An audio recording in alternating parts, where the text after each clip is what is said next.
Baik, bismillahirrahmanirrahim. Assalamualaikum warahmatullahi wabarakatuh. Apa kabarnya ikhwan semuanya? Baik, insya Allah pada kesempatan kali ini kita akan belajar kembali Sakofa Islam. Sambil menunggu temannya, sambil menunggu teman-temannya untuk berkumpul datang ke sekolah atau datang melalui online ini, kita lihat, kita simak video yang Ustadz akan tampilkan. Silahkan untuk menyimak. สุธีจำนวนต่อไปเป็นอะไรครับ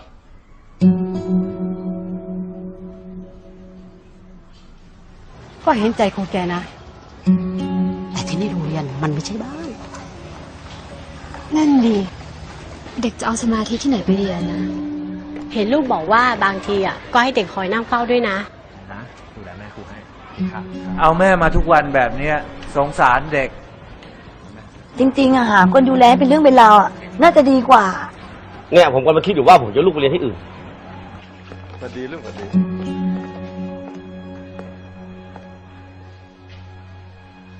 ครูประจักษ์ผมขอคุยด้วยหน่อย ครับ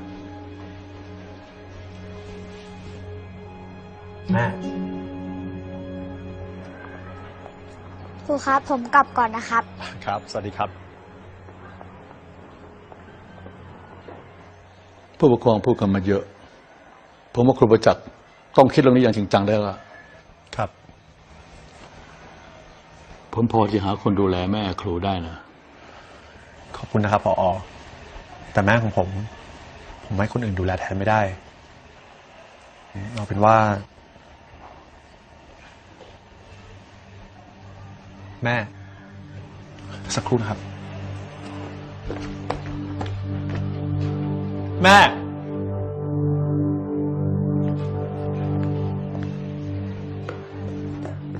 แม่ แม่ แม่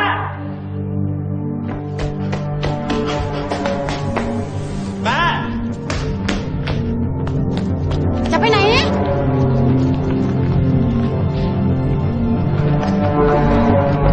แม่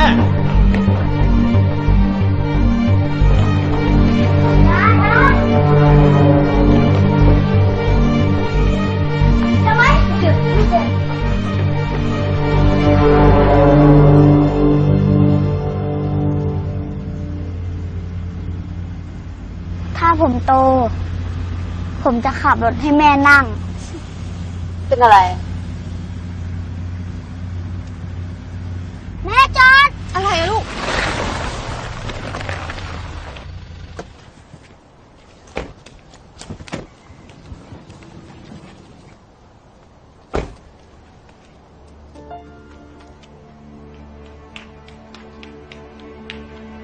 ยาย จะไปไหนครับ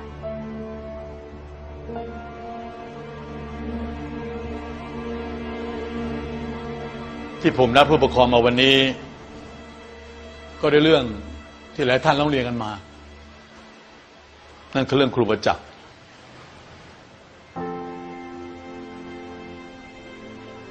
แม่ แม่ แม่ของครูประจักษ์เป็นโรคสมองเสื่อม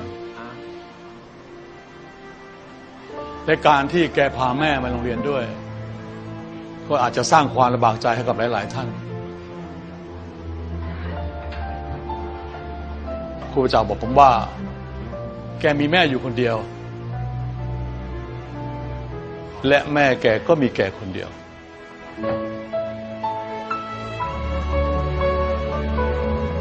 ที่ผ่านมามีหลายโรงเรียนต้องการครูประจักษ์ไปสอนแต่แกก็ปฏิเสธเพราะอยากอยู่ใกล้แม่ครูประจักษ์มักพูดเสมอว่า แม่คือผู้ให้ชีวิต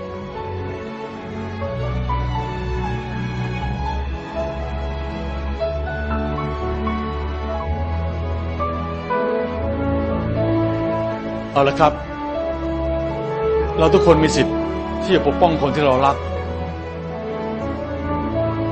ถ้าท่านใดในห้องนี้ เห็นว่าครูประจักษ์ ไ ไม่มีความเหมาะสมกับการเป็นครูที่นี่ ขอให้ไปลงรายชื่อกันนะครับ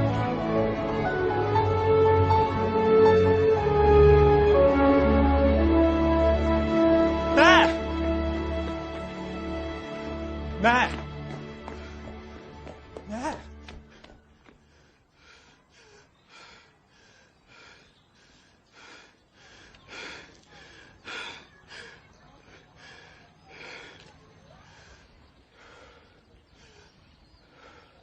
ไม่ไปโรงเรียนเหรอ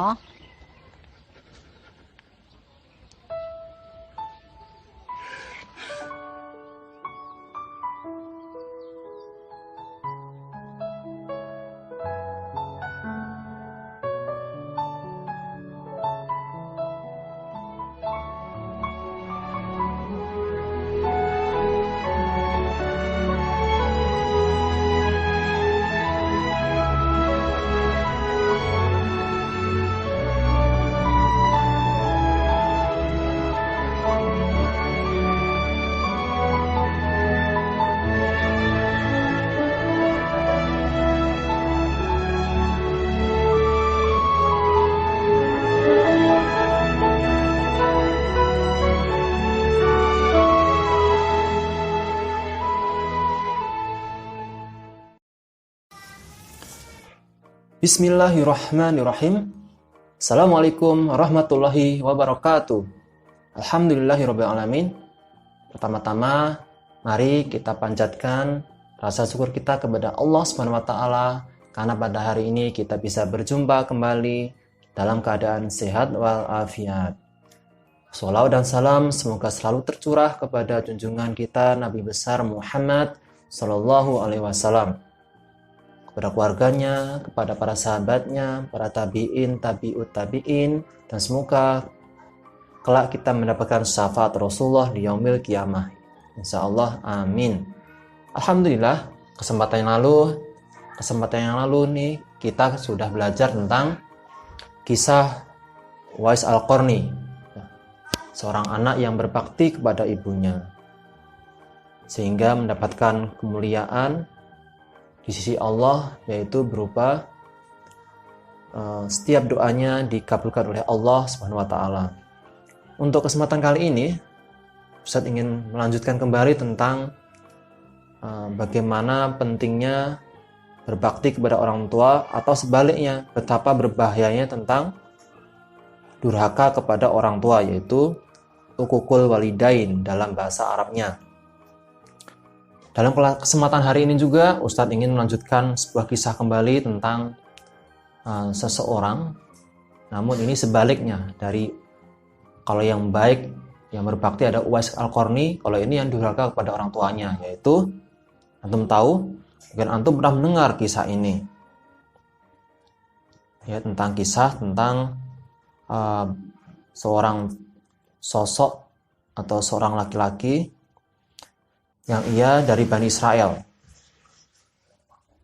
Nah, kisah ini yaitu kisah tentang Juraij, ya, sosok pemuda solih dari kalangan Bani Israel, yaitu dari umatnya Nabi Musa alaihissalam, yang menjadi buah bibir kaumnya karena saking taatnya kepada Allah Subhanahu wa taala. Rajin beribadah Juraij ini, ahli ibadah.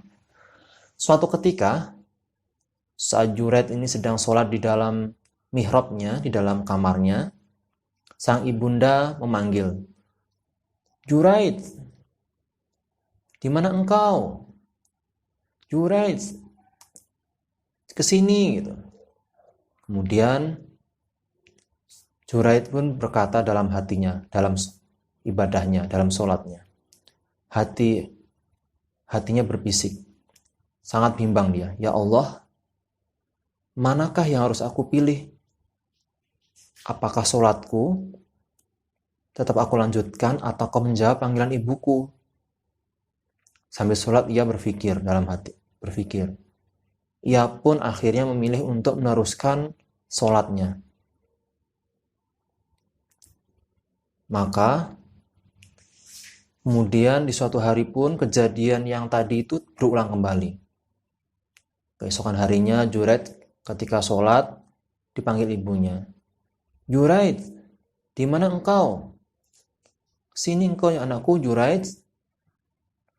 Rupanya sikap Juraid yang tidak menjawab panggilan ibundanya tadi membuat sang ibu kecewa dan marah. Akhirnya terucaplah sebaik doa dari kedua bibir ibunya. Sang ibu pun berkata, "Ya Allah, jangan kau wafatkan Juraid sebelum ia bertemu dengan wanita pezina." Antum tahu bahwa doa sang ibu itu mustajab.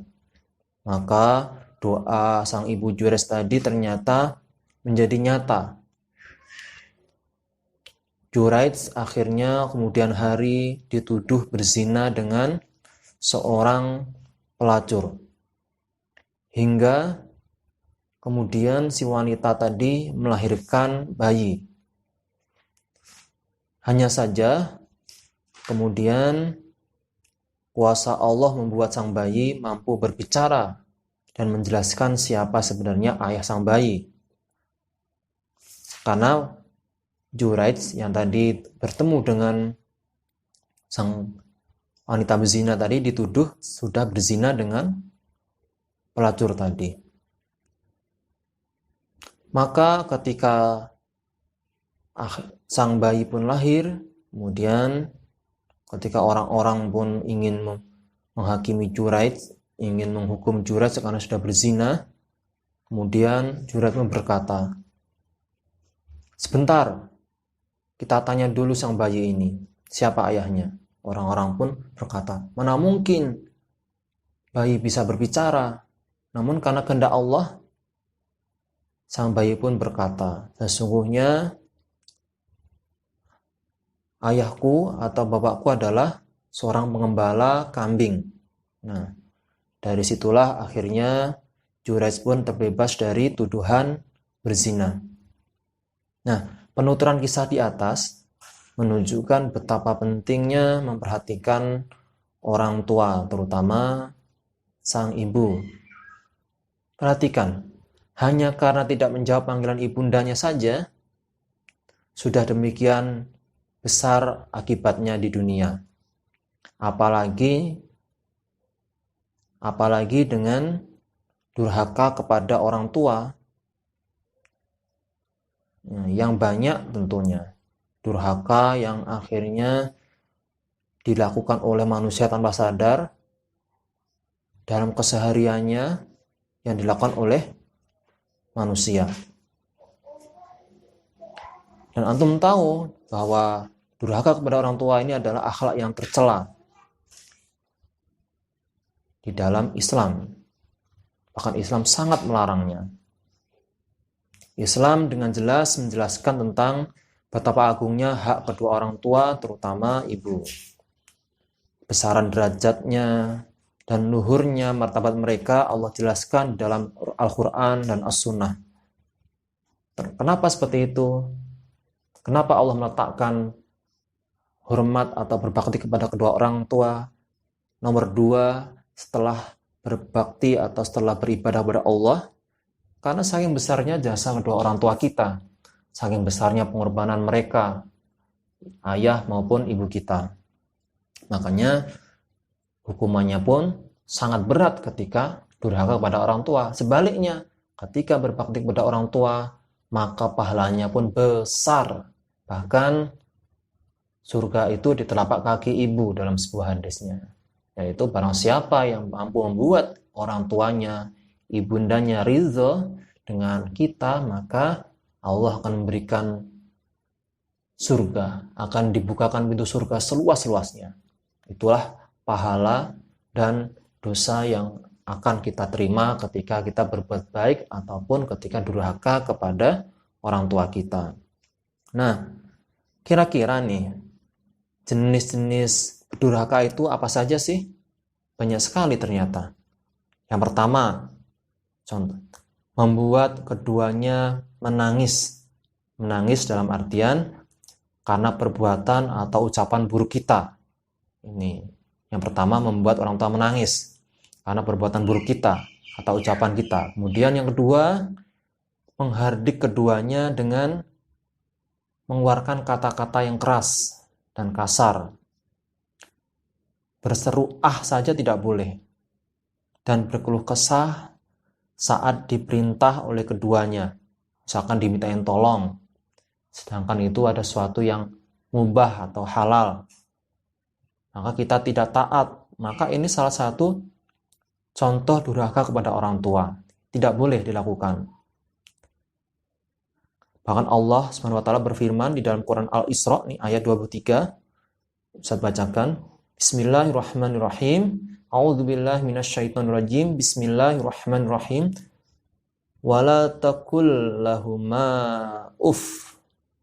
Artinya, maka janganlah sekali-sekali kamu mengatakan kepada keduanya perkataan saja tidak boleh. Allah mengatakan tidak boleh seorang anak itu hanya mengatakan nggak mau, males, itu nggak boleh. Saja nggak boleh. Kemudian yang ketiga, tadi yang pertama yaitu apa? Membuat keduanya menangis karena perbuatan buruk kita.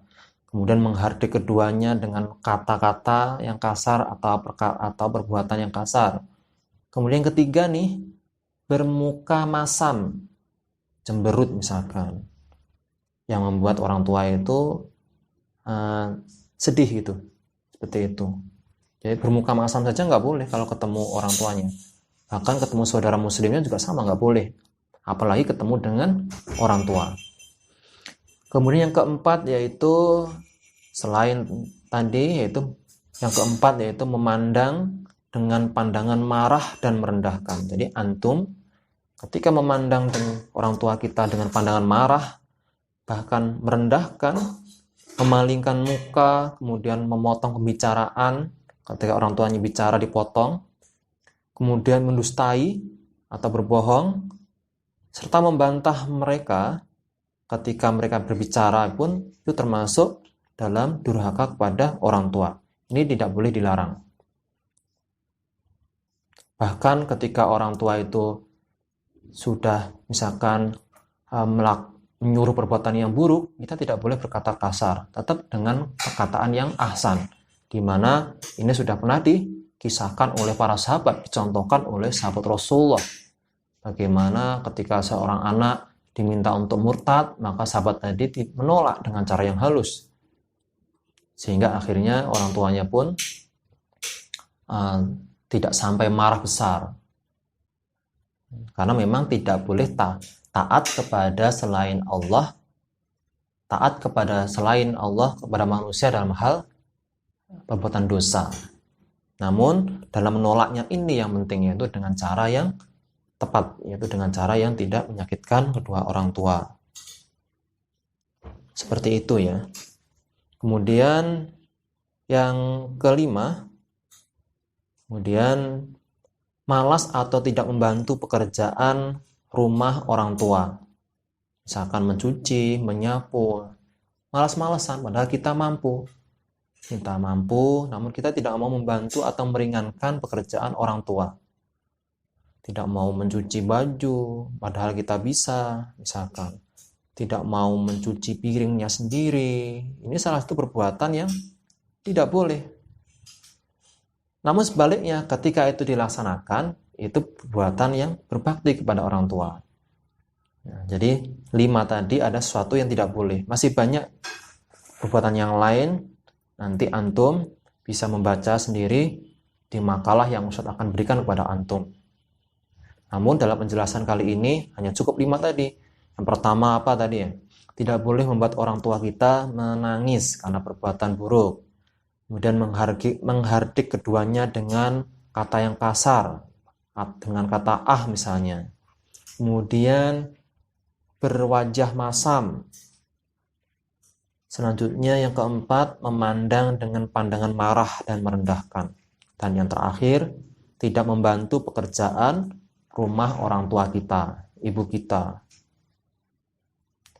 Jika dilakukan sebaliknya, misalkan yang pertama, membuat orang tua kita bahagia, kemudian mengeluarkan kata-kata yang halus, berwajah yang berseri, memandang dengan pandangan yang memuliakan, kemudian yang membantu orang tua, maka ini perbuatan yang berbakti kepada orang tua. Pahalanya besar selain berbakti kepada Allah Subhanahu wa taala. Ada nggak yang lainnya perbuatan yang buruk? Masih banyak lagi. Contohnya mengkritik makanan. Oh, nggak enak makanannya, nggak mau. Kemudian tidak menghargai pendapat mereka, kita sanggah dengan kata yang kasar. Kemudian tidak minta izin saat masuk menemui mereka di kamar. Kemudian misalkan memancing masalah di depan mereka sehingga menyulitkan mereka. Kemudian mencaci maki mereka. Kemudian membawa kemungkaran ke rumah dan melakukan di hadapan mereka. Misalkan ketika main kemudian mendapatkan pengaruh buruk dari temannya, kemudian dibawa ke rumah. Nah, ini adalah perbuatan nggak boleh.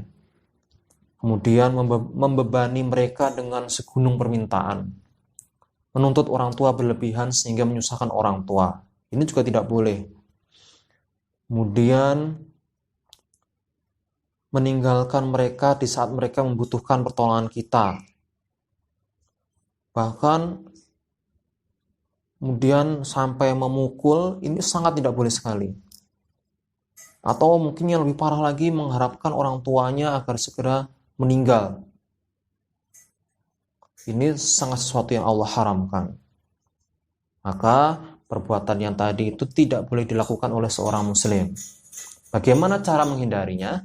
Bagaimana cara kita terhindar dari perbuatan durhaka kepada orang tua? Yaitu dengan yang pertama adalah kita harus kembali kepada ajaran Islam sesuai dengan yang Allah perintahkan dan sunnah-sunnah Rasulullah dan contoh para sahabat dan orang-orang solih sebelum kita yang sudah Allah ridhoi. Semoga dengan semua itu mengantarkan antum dan ustadz menjadi seorang yang mampu untuk berbuat baik kepada orang tua dan menjauhi dari perbuatan durhaka kepada orang tua. Semoga bermanfaat. Sekian dari Ustadz Edi, yang salah dari Ustadz Edi, yang benar datangnya dari Allah, yang benar datangnya dari Allah Subhanahu wa taala. Insya Allah nanti ada tugas menyusul. Saya tutup dengan salam.